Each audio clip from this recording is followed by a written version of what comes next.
Hi guys, it is me. I am going live. I'm testing a ring light. I don't know how to see chat on here. So if there's any way, let me see. How do we do chat? Oh, there's the button. No, I don't write a comment. Okay. I'm trying to see how to work this.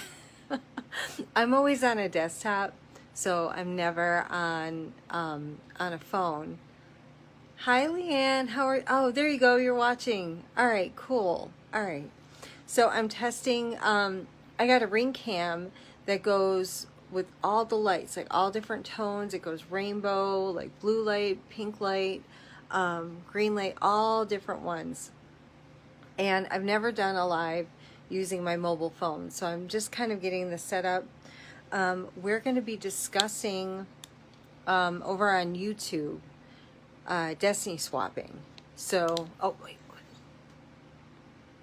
Oh, you're cooking, but you'll listen. Awesome. Yay. Thank you, Leanne. You're always here. Yeah, so we're going to be discussing destiny swapping. I found an app on my phone that it's called The Pattern. It's an astrological app. And it shows patterns in your life, and it was called Activation of Destiny.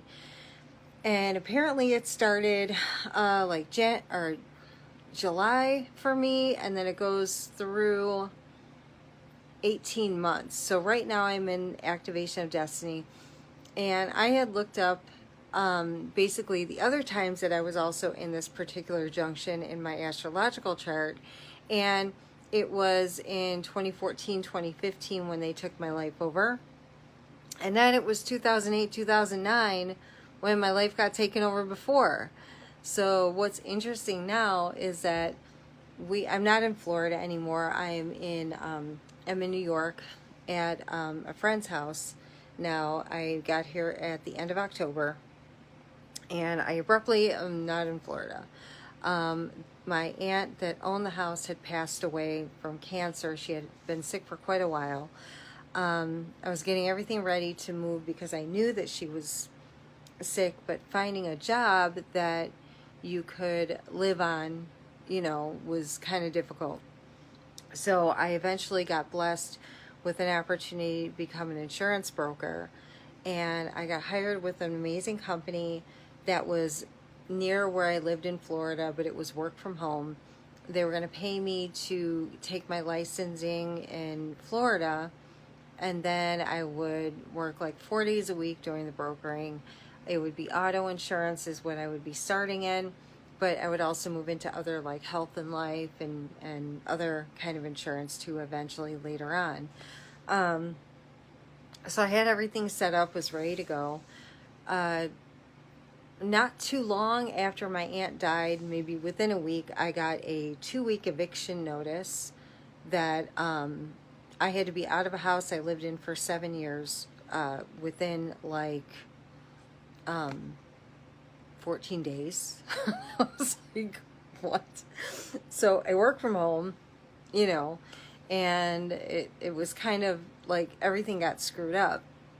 I had found a trailer to buy that was $3,000. I was told by my aunt that that we were going, after her death, we were going to sell the house. She was going to give me $5,000, and then that would be for me to move and get set up in a new place. Cool. Well, interestingly enough, as I was looking at the eviction notice papers, it was on Yom Kippur, the scapegoating ritual day. Was a day to vacate. And I was like, oh, wow. Now, as we know, my history with the Sabbatean Frankist, and basically they have tried to kill me for years. Every single time that they come in to do a destiny swap, this particular group comes in. They're also the group that killed Max Spears. When he was in Poland, he was surrounded by Sabbatean Frankist people. So, not good. Max and I were set up for the chopping block at the same time in 2016. I had contacted him in the end of June because I was up in Maine you guys know the story about that.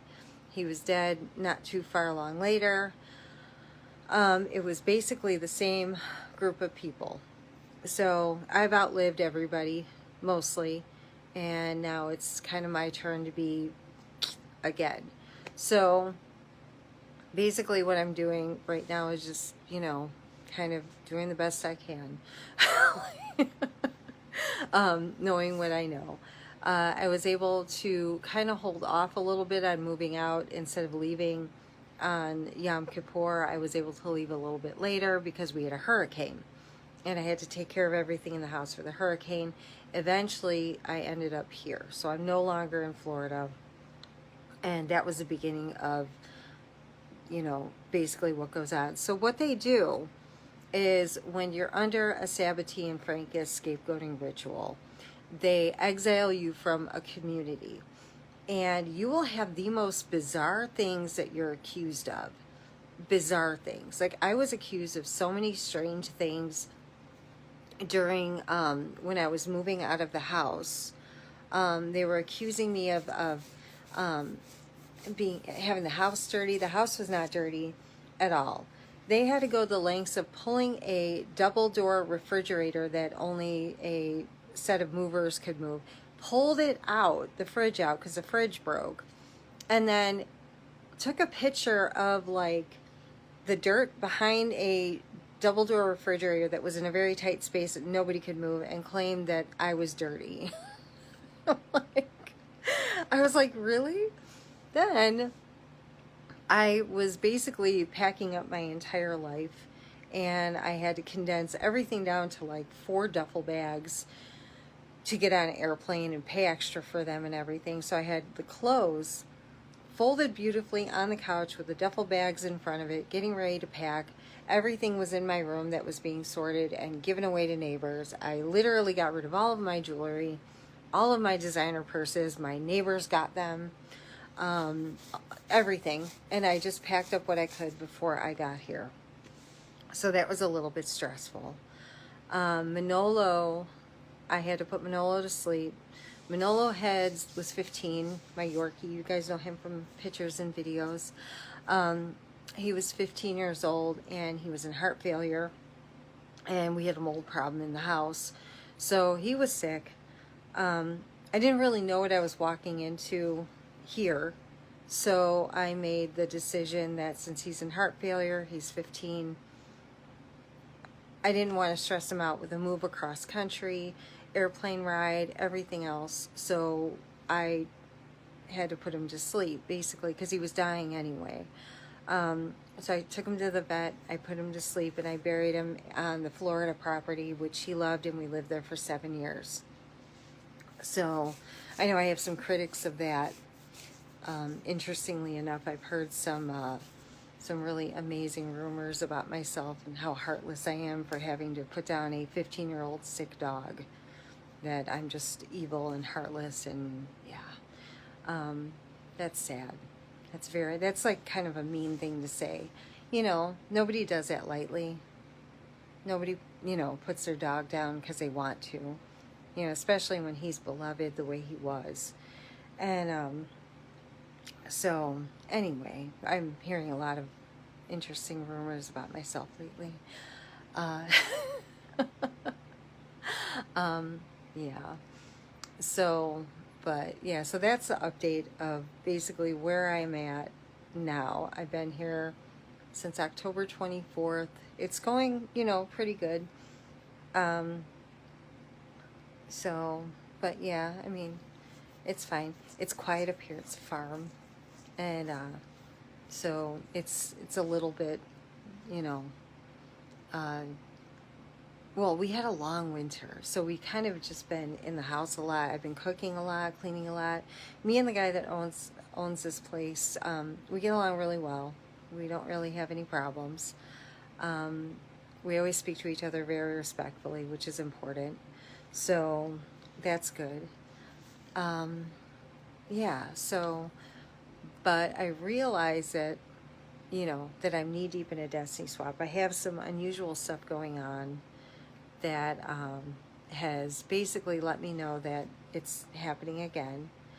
And the players in this scenario have been a little bit interesting as to who is participating this time around, but not shocking when I look at the pattern of what has gone on the past few years. Because I was supposed to move out. I had a gentleman from the U.S. Marines who claimed to be a targeted individual. He was not. He was an FBI informant, documented FBI, DEI informant, worked for the CIA. I'm an MK Ultra girl, so I know that this is going to be some kind of handler situation. Handler situations are not great, but they're not always the worst situation that you can be in. Especially when you're I was being pushed out of the house a few years ago, whatever, but it was going to end up not being great for me. And we had found a house up in Minnesota, and any house I want, because I've been around, since the dinosaurs as far as MK Ultra life goes. So they come in and, what house do you want, sweetie? And I'm like, this one, farmhouse in Minnesota. So we were going to buy the house. We had everything ready to go. He was on really good behavior. And then right before, when we got the financing done, financing was in his name, he thought that it was a done deal. It was not a done deal yet. My name was not on the title yet. Both of our names were going to be on the title. And he said some real slick shit about me not being able to escape once I got into the house. And he didn't realize that I'm a seasoned home buyer. So I've done this before, and I know that financing is under his name. He's the only one legally obligated at that point. My name is nowhere near on anything, not on the title, and I told him to go fuck himself, and that it's not happening. You're not doing that to me again. I'm not being trafficked again by you guys. And I hung up on him, and we were done. And there was already some red flags with him anyway. So then I ended up staying in my house in Florida, and then eventually my aunt died, and then I was forced out of the house. So, but I realized that the Destiny Swap was set up for even then, because the people that do Destiny Swaps and things like that, they know your birth chart, so they know the access points of when your Destiny's going to activate. So they get everyone kind of in place and ready to pounce for when, and they do like the terror campaign. They'll go in, they'll hack your entire business, they'll hack your phones, they'll redirect everything that you do, and basically isolate you and have you in a bubble surrounded by people that just siphon your energy the whole time. Last time they had done this to me in 2015, I just bought a house. I was a YouTube star. Everything was great. I made 60 grand my first year, and I only worked 2 hours a day. Like, I barely had to do anything to work, and I was doing what I was born to do. And they came in and just ransacked my entire life. So basically what their plan was to do it again.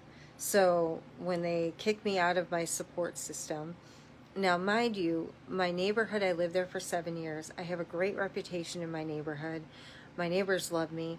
They were completely appalled because they don't really like the woman that used lawfare against me to have me exited from the home. And then I found out, I called the cops just to ask them, like, how, like, evictions take 30 days.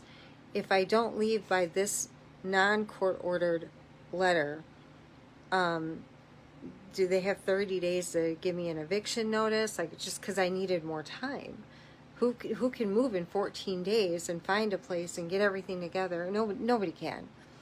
So what they were setting me up for, and I have this recorded, is the police officer said, well, they could do an expedited one for $2,000 that will have you out in 3 days. And I'm like, I'm like, what are you talking about? They can do that? And he goes, yeah, they can do that. And he looked at me and he like, bitch, they're doing it. You know, like if you, he goes, they can do that. And I'm like, how do they do that? He said, well, if you have $2,000 and they can have it expedited to three days or something. And I was like, what? So the cop, even though I don't like cops, he gave me a heads up, like, and then the sheriffs take you out of your home, basically. So they were trying to set me up in my neighborhood to look like I was some kind of derelict and taken away by the sheriffs. So basically, I had my airline ticket for here booked, or we were in the process of booking the airline ticket for here. And I called the guy, I'm like, I gotta get out of here now. Because, like, I have the recording. I'll play the recording for you guys. Freaked me out. The whole thing was just crazy. So then everything got accelerated. So I called my uncle who owned the house, because apparently nobody was allowed to talk to me during this process, but they were all allowed to talk about me. And I told my uncle, I'm like, look, I have an airline ticket. It's for next week, and I'm leaving, you know, and I'm going on an airplane. I'm leaving. I just need like 7 more days and whatever. So he's like, okay, fine, hon, don't worry about it. Just, you know, when you can go, go. So I ended up leaving, but they were trying to set me up. So my neighbors found out about it. And I played them the recording of the cop, and they were absolutely disgusted by what this fucking monster in my family had done. I quit talking to her in 2012, and she has stalked me for years. Stalked me, destroyed my life, used her contacts in the government and law enforcement and the law. Basically used lawfare against me to have my entire life ruined. I've never been arrested.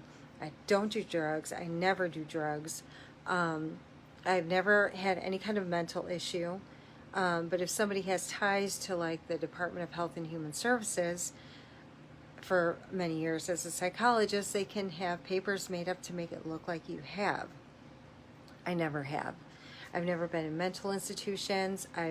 Throughout all of this hell that my life has been since 2009, I have kept it together. No chemical issues, nothing. No issues of anything. I may swear a little bit too much, and I will hit the margaritas once in a while.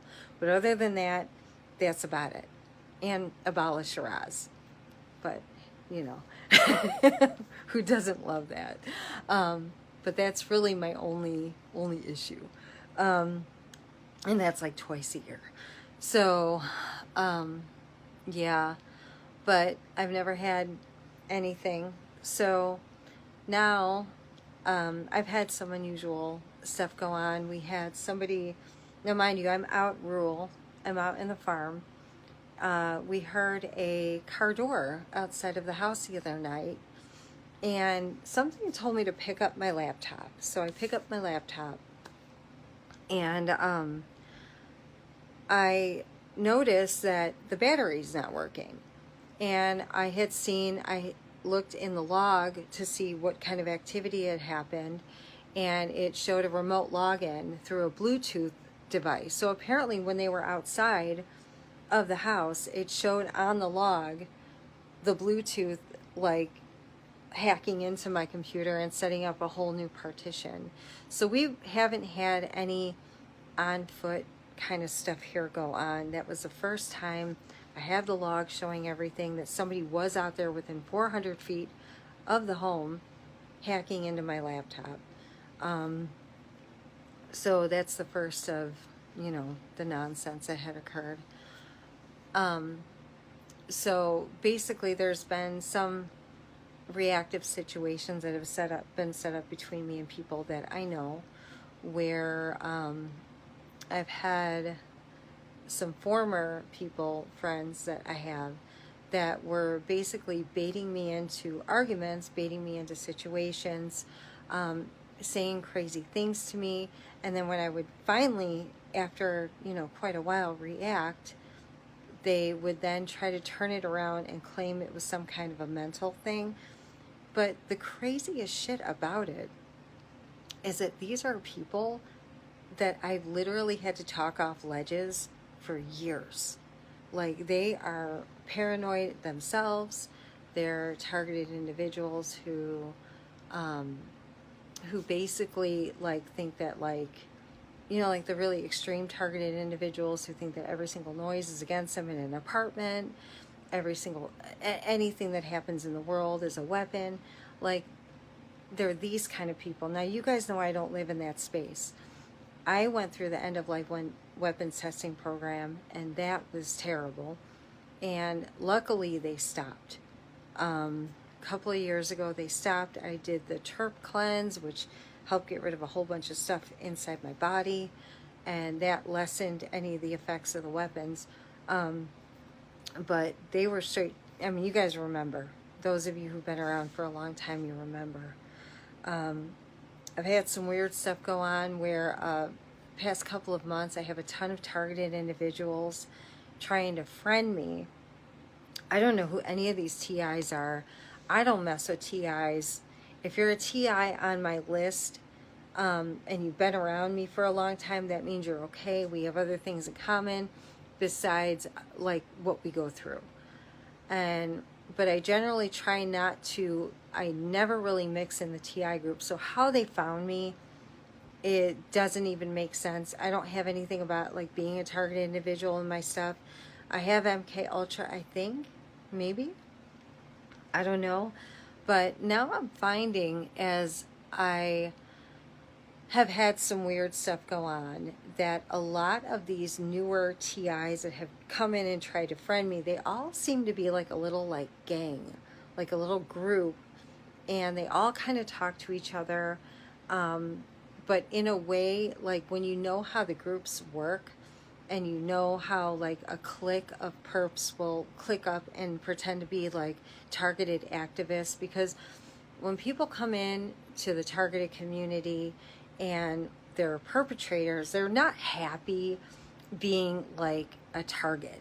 They have to be the activist of the year. So like you'll find that a lot of them will show up and they'll have a ton of information about targeting and claim to only be targeted for a few years. Or, oh, I just realized 2 years ago I was targeted, but they know every single thing about MK Ultra. They know every single thing about like down to the science. Like nobody fucking knows anything the first couple years that you're targeted. Your head is so spun out that like you don't know anything. And I had found out that a lot of these people who claim to be MK Ultra, who claim to be targeted, they are scripted. So they come in with scripts, and some of them will pretend to be homeless. Some of them will pretend to be like down on their luck. A lot of people that are targeted, that take the deal, they are poor and they are kept down, but they are also perpetrators who work for the system. And then what their job is, and the reason that I'm getting all of these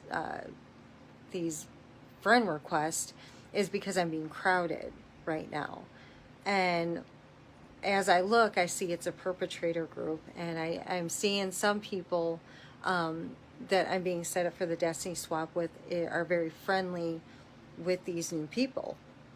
And I'm finding that old people that I knew were perpetrators are friendly with these new people. So it's just basically a group of them coming in when there's no reason that I should be getting targeted individuals sending me friend requests. I could see if I was part of the targeted groups. I could see if I was on calls. I could see like any of that. But I am so removed from any of that bullshit. Like I don't even live in that kind of a space, you know, as far as like letting it consume my life the way that it did. And ever since I stopped living in that kind of a way, my life has flourished. I have a boss, right, like from Home Depot, that will not take me off of her mailing list, even though I got laid off from there a year ago, because in case I ever come back, she wants to be my boss again, because her and I had such a great synergy, and she was literally the best boss on the planet. Now, I'm a targeted individual. How did that happen? because I changed my perspective. I stopped acting crazy. I stopped trauma dumping on people. I went there, I did my job, and I just remained as normal as possible. And I'm telling you, it paid off. It all paid off. I don't have my glasses on, so I can't read. Oh, okay. So I can't read without these. So, and as soon as I stopped living in that kind of a headspace, everything in my entire life changed completely. I got my CompTIA A+. I went to school. That went successful. I had no problems with the targeting during that. I just got a full scholarship to become a doctor of Ayurveda, and that happened last month. So right now I'm on the journey to becoming an Ayurvedic doctor. I am taking risks, and I'm going out and I'm doing things as much. Well, I'm not actually not going. I haven't been out in months here because it's been really cold. But like, no more are the days of the trauma Olympics. I am no longer participating in the victim Olympics. I am trying not to even mess with people that participate in the victim Olympics. Like, I am so done with like that bullshit, because when you realize that 90% of targeted individuals are fake targeted individuals, it literally becomes an echo chamber of bullshit where the perpetrator targets are there to keep you shut you up, keep you in a narrative of like, basically a narrative of everything is a weapon, everything is against you, you know, like you can't do anything. And sometimes it is like that. I'm not going to lie. The first couple of years that they did this to me, it did happen. It was really, really bad. Hi, Evie. Hey. It was bad. You guys all witnessed it. But I'm telling you, when I changed my perspective, everything just completely shifted. And I know it's easier said than done, but I've been targeted since 2008. So I've been doing this longer than forever. So basically I have a perp group getting set up around me, but now I'm also seeing the, you know, basically this perpetrator group of newer targets. In a destiny swap, what they're being brought in to do is to keep me, to start new rumors about me, to basically make sure that any kind of narratives that are going around now, which are complete and fucking utter bullshit, by a destiny swapper who's running around telling just crazy lies about me, and they can all easily be disproven completely. Their job is to basically make me look like them, make me look like I'm a paranoid fucking weirdo, and I'm not. And then make them look like the expert, which they are not. So that's kind of what's going on now. And then word will travel that I'm just crazy and all this stuff when I'm not crazy.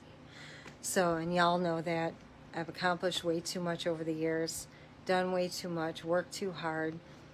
And I've done hard things. I'm not doing things that are like easy. You know, I'm getting certifications. And I notice that the people that are out there talking shit about me are not doing a fucking thing with their lives. Nothing. They're not doing a damn thing. They're sitting around just in their own chaos in their head, in their own drama. I am a friend to I've been a friend to some of these people, and I've tried to pull them out of the chaos, tried to pay for their school. You know, hey, you want to go to school? Try to help them, try to get them at homework jobs so they don't have to leave the home. That made a huge difference for me in building confidence and building, oh, let me see. Hey girl, where'd you go? Yes, I stole a movie quote. I love you, Evie. Evie's been around since back in the day. But like, you can do this. Like, you can be targeted in MK Ultra programs. You can do things still though. And we get brainwashed with like a learned helplessness that doesn't have, we don't have to live like that, you know. And I lived with it for a long time, you know, and I had a guy sent in to destroy my life, basically, and he ended up saving my life. I got this boyfriend years ago, ended up being a Klan member, but he was a great boyfriend. I didn't know he was a Klan member at the time. I found out after we broke up that he was sent in from that a group of people, and but he took me out everywhere, and I was somebody who was in my head, in my house, scared to leave the house, scared to do anything, because I had the learned helplessness that targets get. Well, he forced me to leave the house. He forced me to go out with him. I would work with him. And I realized not everybody hated me. And I had great neighbors. I lived in a neighborhood of extremely lovely people. And I had no idea because I was trapped in my fucking head for so long. And then eventually that he did try to run a smear campaign, but at that point everybody knew my merit. Everybody knew that I was a good, you know, worker, and that I looked after people's parents when they were dying and sick. I have a background as a medical assistant and hospice care and things like that. So, like, my merit in my neighborhood overrode anything that he was saying about me, and nobody actually believed anything that he was saying about me that was negative, especially when he was the one that wasn't going to work. And people were calling me like, hey, he's supposed to show up to do the landscaping. And I'm like, I thought he was there. Turns out he was just all on the town. And that was, you know, so the breakup happened, and that was sad, you know, because I loved him. But you can alchemize any situation by taking where somebody is trying to like come in and destroy you. And then if God has a plan for you, and even someone who's meant to destroy you might end up saving you in your perspective. And that's what he did, even though he didn't mean to do that. So he didn't get his $1 million. And then after we broke up, his life went to shit. And he was like riding a bike to work. It was not good. And then I was the one with the job. So that destiny swap had failed miserably. And that's what happens when they set you for a destiny swap, and they're coming in and they're smearing your name, and they're doing all these like mean things to you and lying about you. Well, if it fails, that energy's got to go somewhere, and it's just going to go right back to them, and everything that they're working on is just going to go straight to shit, and I'm going to flourish. And I've been doing this longer than the dinosaurs have been around. Circumstances are a little bit different now. Generally, I always had like, you know, a family home that I was in, or my own home. This is a little bit of a different situation. So, but I get along with the guy that, you know, basically runs this place. We get along really well. He loves my cooking. It's good. So, but anyway, so yeah. So you can alchemize any destiny swap situation. I'm kind of have to be a little bit tight-lipped about a lot of the circumstances around what's going on with the person smearing my name everywhere she goes. It's been a long history of this. It is what it is. So if you hear any juicy rumors about me, they're probably lies. Some of that has got back to me, and it's really disappointing when you hear things from people where they're purposely misconstruing your situation and projecting their own stuff onto you. It's and turning like things like my dog getting put to sleep into some kind of like nefarious thing where I just wanted to kill my dog, you know. No, I just didn't want to take him on an airplane across country to a move, to a house I didn't know what we were going into. I have Spartacus still. The dog's and other dog that had Manola was in heart failure. He was coughing. He was sick. He wasn't well. It was time. I had the beautiful little boy for 15 years. So for someone to go in and turn that around and, oh, I'm just heartless and I just killed my dog, you know. Like, that's sick. It's so fucking sick. Especially when it was a person that, when I was in the room with my dog at the vet, that I called her and was in tears because I was putting my dog to sleep. And then it turned into that. Like, what the fuck? What's crazy? But that's how it works.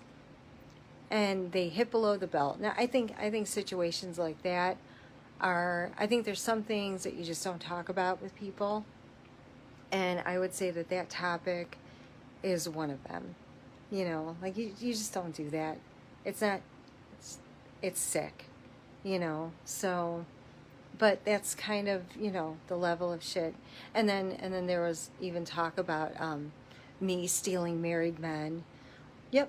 When I was 25, I met Victor, and Victor lied to me about being married, and he ended up being married, and I didn't find out until we basically had already moved in together that he was married.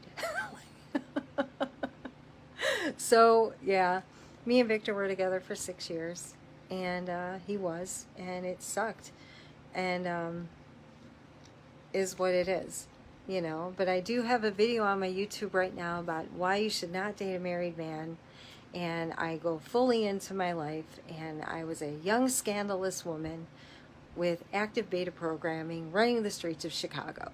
So you can imagine that was not the best combination for purity. So, and then eventually I woke up, you know, not too long after my early 30s, and I realized that how I was living wasn't right, and I changed. I'm 48 now. It's been a long time. But anything that I ever do, I admit to. There's a video about it. I'm transparent about all the sins of my life. There's no sin of my life that goes unturned because I've been surveilled for so long. So, but if people want to create problems and make me look like I'm something that more scandalous than what I am, okay, fine. But I've lived like Britney Spears for the past, since 2009, I've lived like Britney Spears, basically. I'm the Britney Spears of psychics, of government psychics. Yeah. So it is what it is. You know, I make things look easy. And that's another thing that the Destiny Swappers do not understand either, is that that I make things look very easy. I have a great attitude wherever I go. I go in situations, I'm surrounded by people that maybe don't mean me well. I keep a good attitude the whole time. Once in a while I'll get pushed, and then I'll, you know, wish the old gods on somebody. But whatever. I don't run around with the Bible claiming to be, you know, like a pastor of some sort. So it is what it is. You can only do so much to a person before eventually they react to a lot of pressure and a lot of mind games and things like that. And I'm human, kind of, and allegedly, and and I react.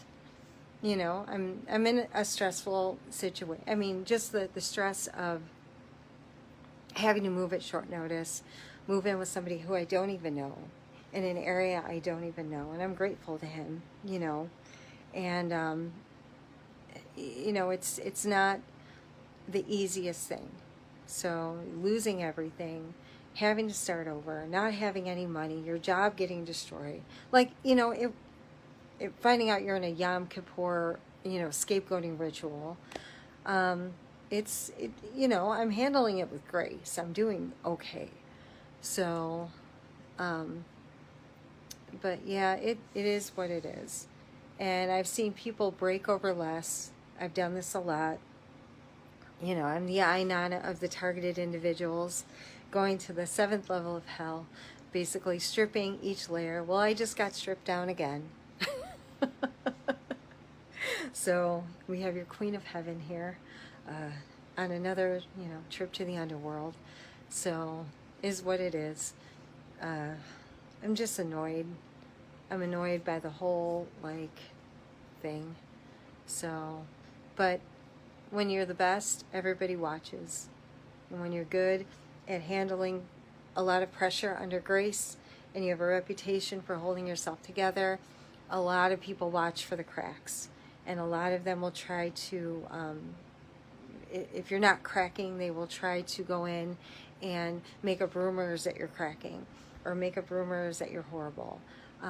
I would say that this probably has been one of the more egregious situations that I've had to deal with as far as rumors go, because it hit below the belt in a lot of different ways. I'm not even going to go into a lot of the things that I had learned about, but it just shows the sad state of people, you know, and what they'll do to destroy somebody who is a friend and has been a friend to them.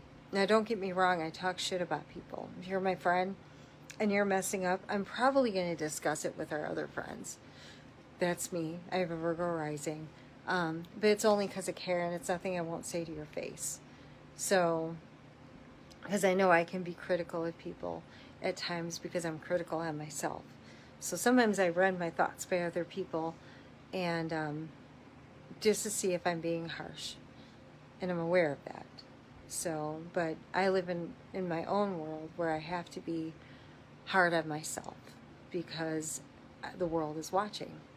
So, anyway, but I am probably going to wrap this up for now, and then I'm going to go into, I just wanted to kind of test this ring light and everything, and then I'll have a more formal video about how destiny swaps work, about how they will have somebody come in who wants your spot in life. They want your partner, they want your home, they want your reputation. Usually they'll come in and they're like Temu versions of you, or Alibaba version, or AliExpress versions. They'll come in and start accusing you of like the craziest shit in the whole world, but it's stuff that you know that they do. And that's how it works. It's they try to invert, or basically project who they are onto you, and then try to get gangs of people to believe it. And you don't even know what's happening half the time, but it is. There will always be some kind of weird, sick competition when you speak to them. Like, you know, you could say, oh, I got a computer certification. And then they'll be like, well, I have a computer degree, and I have all this, I have that, you know, and everything's got to be a competition. You know, I have big boobs. Everybody knows this. Well, I can have big boobs too, you know, but you know, and it's like everything is competition. Everything has to be like, you know, like I don't try to be them. I'm happy who I am, you know, and that's another thing that will also happen is if you're known for your looks, if you're known for being pretty, they will do beauty siphoning on you. They will try to break your confidence about how you look. They will critique every single thing about you. You're not thin enough. You're not pretty enough. You look old. You have, I mean, I'm 48. I'm not 28 anymore, you know. But every single thing about you will be critiqued and picked apart. And if you're someone like me, I've never really had that happen so much. You know, I come from a family where you can be a little bit chunky, and I've always been like mid-size. It is what it is. I've never had a problem attracting men. I've never had a problem, like, you know, like, no one's ever like looked at me and said, "Oh my God, what an ugly bitch," you know. Like, it's never happened.